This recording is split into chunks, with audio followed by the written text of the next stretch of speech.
오늘 하나님 말씀은 여호수아 7장입니다. 여호수아 7장 2절부터 우리 15절까지 보도록 하겠습니다. 여호수아가 여리고에서 사람을 베델 동쪽 베다웬의 곁에 있는 아이로 보내며 그들에게 말하여 이르되 올라가서 그 땅을 정탐하라 하매 그 사람들이 올라가서 아이를 정탐하고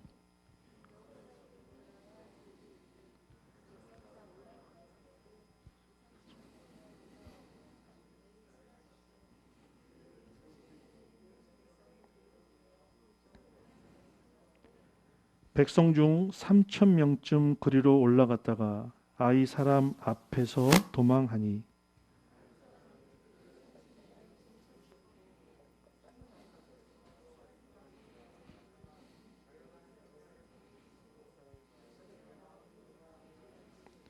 여호수아가 옷을 찢고 이스라엘 장로들과 함께 여호와 궤 앞에서 땅에 엎드려 머리에 티끌을 뒤집어 쓰고 저물도록 있다가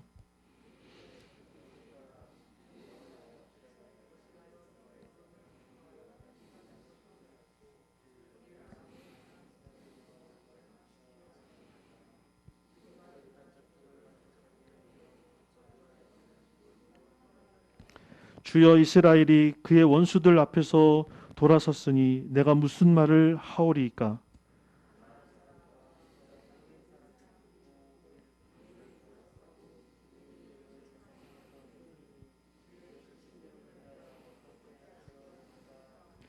여호와께서 여호수아에게 이르시되 일어나 어찌하여 이렇게 엎드렸느냐.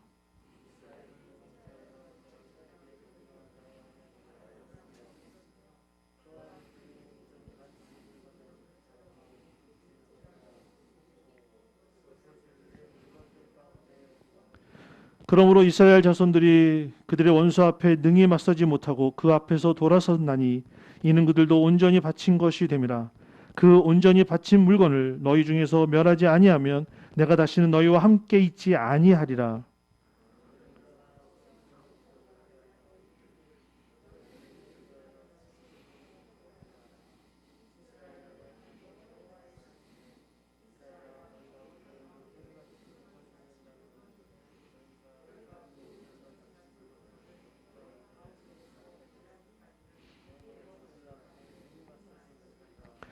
너희는 아침에 너희의 지파대로 가까이 나오라. 여호와께 뽑히는 그 지파는 그 족속대로 가까이 나올 것이요 여호와께 뽑히는 족속은 그 가족대로 가까이 나올 것이요 여호와께서 뽑히는 그 가족은 그 남자들이 가까이 나올 것이며.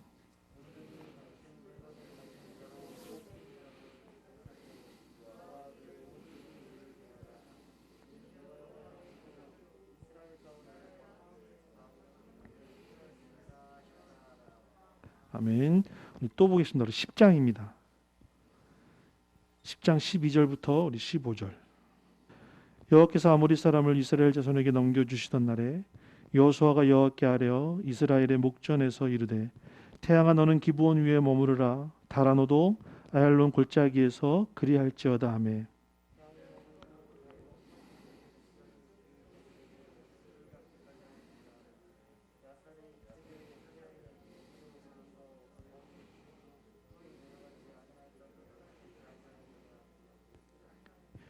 여호와께서 사람의 목소리를 들으신 이 같은 날은 전에도 없었고 후에도 없었나니 이는 여호와께서 이스라엘을 위하여 싸우셨음이니라.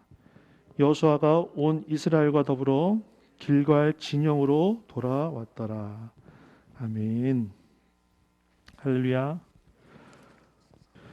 오늘 이야기는 오늘 말씀은 뭐 제가 굳이 말씀을 안 드려도 너무나도 잘 아는 말씀이죠. 모세의 후계자 여호수아가 이끄는 이스라엘 백성들이 오늘 읽은 본문 전에는 어떻습니까? 여리고성을 무너뜨리죠. 근데 여리고성을 무너뜨리는 과정에 보면 뭐 그들이 힘을 써서 능력이 있어서 좋은 무기가 있어서 무너뜨린 것이 아니라 오직 하나님의 말씀대로 순종을 하여 여리고성을 무너뜨린 걸 우리는 잘 알고 있습니다. 그러한 이 여호수아와 또 그의 백성들은 어땠을까요? 의기양양했을 거예요. 어느 때보다 굉장한 자부심과 자긍심이 있었을 거예요.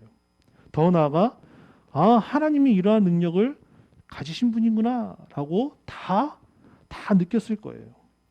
그러한 승리감에 의하여 이제 오늘 본문에 나온 것처럼 이제 아이성으로 갑니다. 잘 아시지만 여리고성과 아이성은 차이가 있죠. 규모부터 인원수부터. 그래서 여리고성을 무너뜨린 이들에게는 저 아이성은 사실 비교하자면 껌과 같은 아주 작은, 쉽게 그냥 무너뜨릴 수 있는 그러한 것으로 봤어요. 그래서 오늘 말씀처럼 2절 말씀처럼 정탐꾼을 보내죠.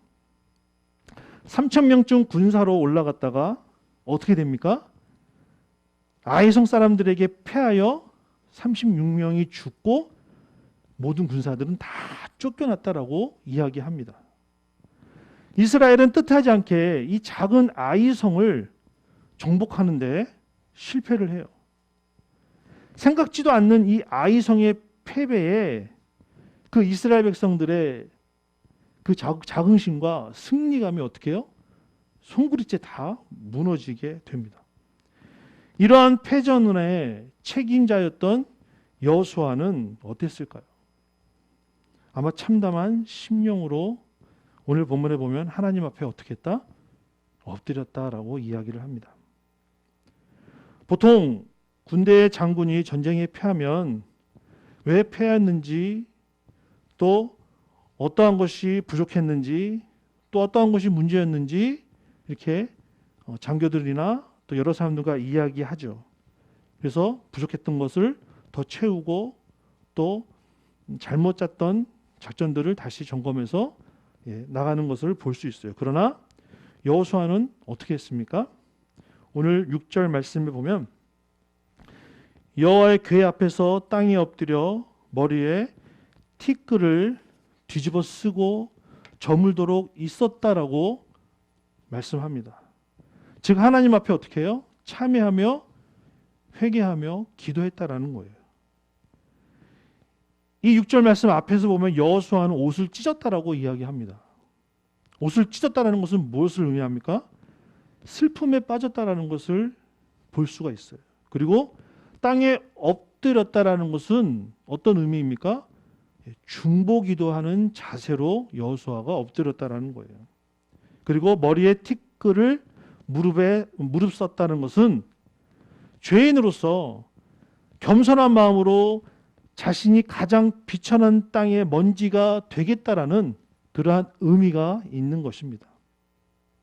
즉 굴욕의 상태를 말하는 것으로 하나님 앞에 통곡하는 그 여호수아의 모습을 우리는 떠올려야 됩니다. 여호수아가 이토록 슬픔에 빠진 이유는 하나님의 손길이 이스라엘 백성에게서 떠났다라고 생각했기 때문이에요. 왜요? 그 여리고성을 무너뜨렸던 하나님이 저 보잘것없는 아이성 작은 성을 당연히 무너뜨릴 줄 알았는데 정반대로 그 아이성 앞에 어떻게 해요? 패배하였기 때문에. 그래서 더 이상 하나님은 우리와 함께하지 아니하는구나.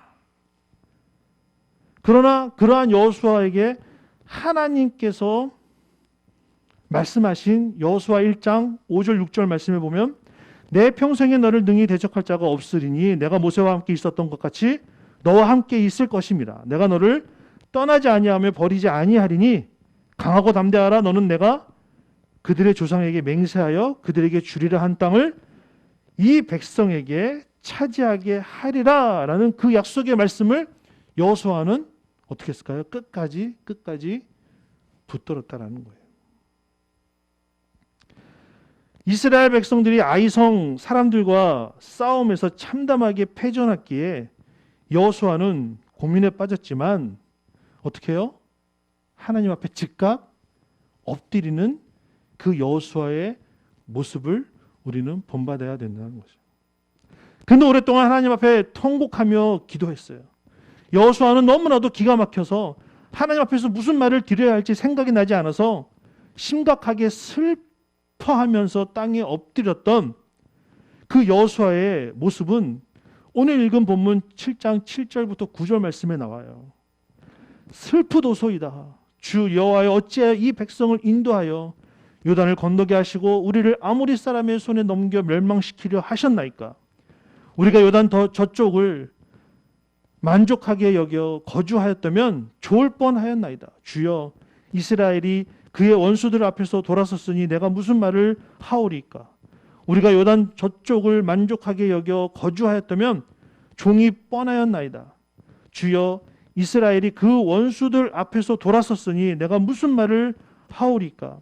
가나안 사람들과 이 땅의 모든 사람들이 듣고 우리를 둘러싸고 우리 이름을 세상에서 끊으리니 주의 크신 이름을 위하여 어떻게 하시려 하나이까? 라고 하면서 하나님 앞에 여호수아는 호소하는 거예요. 여호수아는 하나님을 섬기는 사람이고 고뇌와 슬픔에 빠져 있었어요. 하나님께서 인도하시는 이스라엘 백성들이 가나안 사람들에게 표주한 것은 결국 하나님의 거룩하신 이름을 더럽힌 결과를 가져오게 됩니다. 여호수아는 이러한 사건의 책임이 자신에게 있다라고 생각을 하고 슬퍼하며 고민하였던 거예요. 지금까지 이방인들에게 비쳤던 하나님의 위대한 이름이 이 아이성에게 짐으로 말미암아 땅에 떨어질 것 같았던, 또 하나님의 이름이 욕되게 될까 봐 이 여호수아는 너무나도 걱정이 되었던 거예요. 전쟁에 참담한 실패로 여호수아는 그 지도자인 리더였던 그 여호수아의 이름이 땅에 떨어지는 것이 문제가 아니라 이 전쟁으로 말미암아 하나님의 이름이 땅에 떨어질까 봐, 거룩하신 하나님의 이름이 땅에 떨어질까 봐 이 여호수아는 걱정했던 거예요. 오늘날 이 코로나19 시대에 많은 교회들이 뉴스에, 신문에, 언론에 오르고 내렸을 때에 우리는 무엇을 생각해야 되느냐? 하나님의 이름이, 그 거룩하신 하나님의 이름이 짓밟히는, 욕되게 되는, 땅에 떨어지는 그러한 일에 안타까워야 해야 된다는 사실이에요. 오늘 이 자리에 오기 전에 제가 뉴스에서 본 가장 최근 뉴스는 여의도 순복음교회 조영기 목사님이 뇌경색으로 쓰러지는 가운데 이영훈 목사, 그 담임하고 있는 이영훈 목사님을 한 교회 장로님이 유튜브 방송을 통해서 돈이 횡령되고 연금 뭐 이런 것을 자기 마음대로 썼다라고 하는 그 방송을 내용으로 말미암아 법정에서 싸우게 돼요. 결국 그 장로님이 저 방송을 못하게 되는 그러한 일들을 뉴스에 나왔더라고요. 하여튼 이러한 뉴스들이 자꾸 오고 내릴 때 우리는 무엇을 생각해야 되냐면 하나님의 교회가, 하나님의 이름이 정말 땅에 떨어지는, 정말 이 세상으로부터 손가락질 당하는 그러한 일들이 있다라는 것을 우리는 매우 이 여호수아처럼 안타까워야 한다는 사실입니다. 이러한 여호수아에게 하나님께서 어떻게 말씀합니까? 신속하게 대답을 하시죠. 그것이 읽은 오늘 10절 말씀이에요. 뭐라고 말합니까? 일어나라, 어찌하여 이렇게 엎드렸느냐. 슬픔에 있었던 그 여호수아에게 하나님은 즉시 말씀합니다. 일어나라, 어찌하여 이렇게 엎드렸느냐. 슬퍼하는 여호수아에게 일어나라라고 말씀하신 그 하나님, 낙심하며 절망한 이스라엘 백성들을 다시 일어나게 하라는 그 소망과 회복의 말씀을 하나님이 하셨다라는 거예요. 오늘 우리도, 저와 여러분들도 주님 앞에 엎드려 기도하면 바로 하나님이 여호수아에게 말씀하신 것처럼 오늘 우리들에게도 일어나라 라고 분명히 소망의 말씀을 주실 줄 믿으시길 바랍니다. 소망과 회복의 은혜를 베풀어 주실 줄 믿으시길 바랍니다. 하나님께서 여호수아에게 전쟁에서 패전한 원인을 이제 말씀을 하시는 거예요. 그 전에는 나 때문에, 내가 잘못해서 내가 이 전쟁에서 졌다라고 생각하는 여호수아에게 이 전쟁에서 패한 원인을 이제 하나님이 말씀해 주시는 거예요. 이스라엘의 아이성과의 전쟁에서 패전한 원인은 방신과 자만이나 정탐꾼의 보고가 틀린 것도 아니었다라는 거예요. 여호수아의 전술이 잘못된 것도 아니었어요. 그 원인은 첫 번째로 7장 11절에 이스라엘이 범죄하여 내가 그들에게 명한 나의 언약을 어겼기 때문에 이 전쟁에서 패했다라고 말씀하시는 거예요. 하나님께서 언약하신 말씀을 어긴 것이 근본적인 패전의 원인이라고 말씀해 주신 거예요. 그럼 두 번째 원인은 무엇입니까? 11절 하반절에 보면 그들이 온전히 바친 물건을 가져가고 도둑질하며 속이고 그것을 그들의 물건들 가운데 두었기 때문에 그 전쟁에서 졌다라고 말씀하시는 거예요. 하나님의 물건을 가져가고 도둑질하고 속였다라는 것이죠. 그리고 마지막 세 번째 원인은 15절을 보면 이스라엘 가운데서 망령된 일을 행하였기 때문에 이 전쟁에서 졌다라고 여호수아에게 정확하게 말씀해 주고 있는 거예요. 즉 이스라엘 백성들은 하나님과 맺은 언약을 약속을 지키지 않았기 때문에 아이성 전투에서 참패한 것이었어요. 7장 1절에 보면 아간이라는 사람이 나와요. 하나님의 언약을 어떻게 해요? 지키지 않게 되죠. 아간이 하나님의 말씀에 순종하지 않아 이스라엘이 작은 아이성을 공략하지 못하고 패배하는 수치를 당해요. 아간이 하나님의 언약을 순종하지 않아서 이스라엘이 패하게 하고 자신도 가족도 함께 멸망하게 된 것을 우리는 말씀을 통해 알 수 있어요. 이 사건은 이스라엘 백성들이 하나님께서 약속하신 가나안 땅에 들어가는 장애가 되었습니다. 이스라엘 백성들이 가나안 땅에서 하나님의 축복을 받기 위해서는 하나님의 언약을 어떻게 해요? 반드시 지켜야 돼요. 그리고 하나님의 물건을 온전히 바쳐야 하는 거죠. 그리고 하나님의 물건을 절대로 도둑질하지 말아야 함을 말씀하시고 있다라는 사실입니다. 그래서 교회에 있는 모든 물건들을 우리가 뭐라고 말합니까? 성물이라고 얘기하잖아요. 이 종이조차도 성물이 되고 하여간 교회 안에 있는 모든 것들은 다 성물이에요. 왜? 하나님의 것이기 때문에 다 성물인 거예요. 제가 어릴 때만 하더라도 감히 교회에 와서 뛰거나 떠들거나 장난치거나 하지 못했죠. 그랬다가는 어른들한테 혼났으니까. 심지어는 저는 제 담당하고 있는 전도사님한테 희서가 남아라. 남았더니 저 뒤에서 엎드려 뻗쳐 하면서 무진장 혼났습니다. 예배 시간에 여기 제일 앞에서 전도사님 설교하는데 옆 친구가 떠들고 막 이래가지고 끝나고 남아라 그래서 무진장 혼났거든요. 또 그것만 있었겠습니까? 얼마나 장난을 많이 쳤으면 앞유리도 깨트려 먹고 예배당에서 공놀이 하다가 유리창 깨먹고 주차장에서 족구하다가 유리창 깨먹고 하여간에 얼마나 많이 헤쳐먹었는지. 몇몇 집사님들이 가끔가다 아이들한테 이런 얘기하는 걸 제가 봐요. 교회 물건 함부로 만지면 안 된다.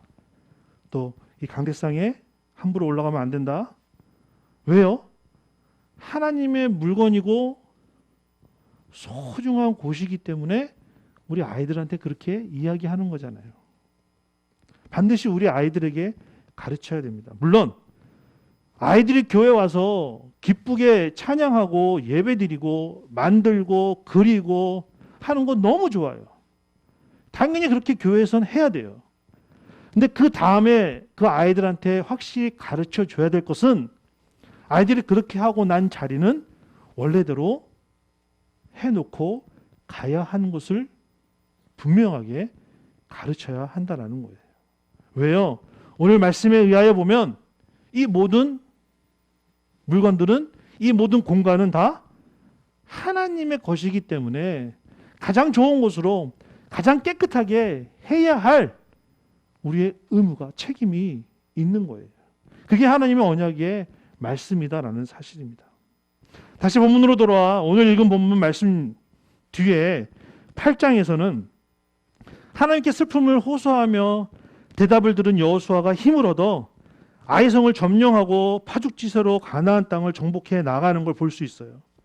9장 3절에 보면 기브온 주민들이 여호수아가 여리고와 아이의 행한 일을 듣고, 기브온 사람들은 이스라엘 하나님의 능력을 듣고 살기 위해서 자기들이 먼 데서 온 나그네처럼 4절 5절에 보면 헤어진 전대와 헤어지고 찢어져서 기운 가죽 포도주 부대를 나귀에 싣고 그 발에는 낡아서 기운 신을 신고 낡은 옷을 입고 다 마르고 곰팡이가 난 떡을 준비하였다라고 이야기해요. 그래서 한 것이 뭡니까? 항복을 하게 되는 거죠. 단지 보지도 않았는데, 직접 싸우지도 않았는데, 그 여호수아가 이끌었던 그 이스라엘 백성들이 여리고성을 무너뜨리고 아이성을 무너뜨리는 걸 듣고 바로 항복하게 되는 걸 우리는 8장 9장에서 볼 수가 있어요. 여호수아와 장로들은 그들이 먼 데서 온 나그네를 알고 하나님께 묻지도 않고 여호와의 이름으로 맹세하고 그들과 조약을 맺게 됐습니다. 그러나 그들은 가나안 족속이었어요. 여호수아가 속은 줄 알았으나 이미 여호와의 이름으로 조약했기에 어쩔 수 없어서 이스라엘을 종으로 삼아 물깃는 자가 되게 했죠. 이것이 바로 오늘 읽진 않았지만 8장 9장의 말씀이에요. 그런데 문제가 생깁니다. 기브온 사람들이 가나안 족속을 배신하고 이스라엘에 항복하자 가나안의 아모리 족속 5개 연합군이 기브온을 치기 위해 공격해요. 이 소식을 들은 기브온 사람들은 여호수아에게 도움을 청했어요. 그리하여 여호수아는 군대와 용사들과 더불어 길갈에 올라가 싸우게 되죠. 그래서 여호수아는 기브온 사람들이 비록 거짓말로 살아남으려고 투항했으나 그들과의 조약을 어떻게 해요? 끝까지 지키는 모습을 볼 수가 있어요. 결국 여호수아는 그들과 전쟁할 수밖에 없었죠. 여호수아가 전투에 출발하기 전에 여호와께 여쭈어 보았는데 그 여쭈어 본 말씀이 우리가 나중에 읽었던 10장 8절 말씀에 보면 그들을 두려워하지 말라. 내가 그들을 내 손에 넘겨주었으니 그들 중에서 한 사람도 너를 당할 자가 없다라고 말씀을 합니다. 이 말을 들은 여호수아는 길갈에서 밤새도록 올라가 그들과 싸울 준비를 하는 거예요. 그리고 그들이 생각지 못한 순간에 기습하였고 당황한 그들은 좌충우돌하며 도망가기 시작해요. 그러한 당황하여 도망한 그들을 끝까지 여호수아는 어떻게 해요? 군대를 이끌고 추격하여 사륙을 하죠. 이때 10장 11절에 여호와께서 하늘에서 큰 우박덩이를 아세가에 이르기까지 내리시며 그들이 죽었으니 이스라엘 자손의 칼에 죽은 것보다 우박에 죽은 자가 더 많았더라라고 말씀을 하는 거예요. 즉 그들의 칼에 죽은 사람보다 하나님이 내린 우박으로 더 많은 사람들이 죽었다는 거예요. 이걸 뭘 의미하느냐? 비록 싸움은 너희가 하지만 그 승리는 누가 이끄시냐? 하나님이 이끄신다라는 거예요. 하나님이 행하신다라는 거예요. 우리가 이 말씀 앞에, 우리가 이 땅에서 많은 문제들 앞에, 많은 일들 앞에 이 방법 저 방법 많이 애쓰지만 결국 그것을 승리로 이끄시는 분은 바로 하나님이다라는 것을 우리는 깨달아야 된다는 거예요. 이게 굉장히 중요한 메시지죠.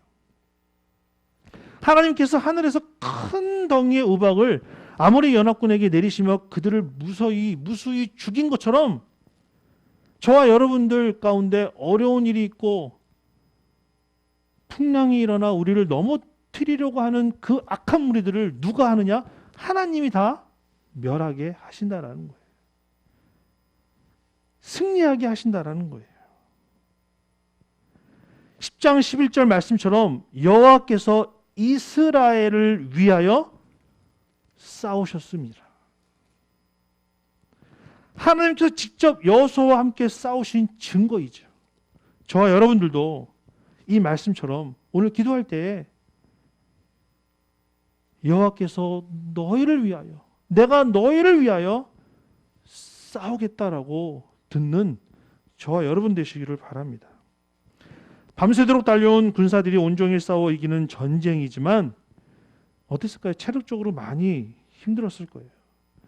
거기다가 밤이 되면 이 전쟁이 끝날 수밖에 없었죠. 또한 여호수아는 하나님께서 함께 하시는 전쟁을 최후의 승리로 이끌었을 거예요. 또 그렇게 하고 싶었을 거예요. 그래서 여호수아는 하나님께 무엇 하느냐? 중보기도 하는 거예요. 중보기도 드렸어요. 여호수아가 하나님께 중보기도를 드린 후에 확신을 가지고 태양과 달에게 외치는 것이 바로 우리가 읽은 10장 12절 말씀이에요. 태양아, 너는 기브온 위에 머무르라. 달아, 너도 아얄론 골짜기에서 그리할지어다. 여기서 우리는 여호수아의 중보기도에 대한 확신을 발견할 수가 있어요. 그러한 확신 가운데 여호수아가 태양을 보고 달을 보고 명령한 그 명령에 하나님은 어떻게 반응하느냐? 바로 13절 말씀이에요.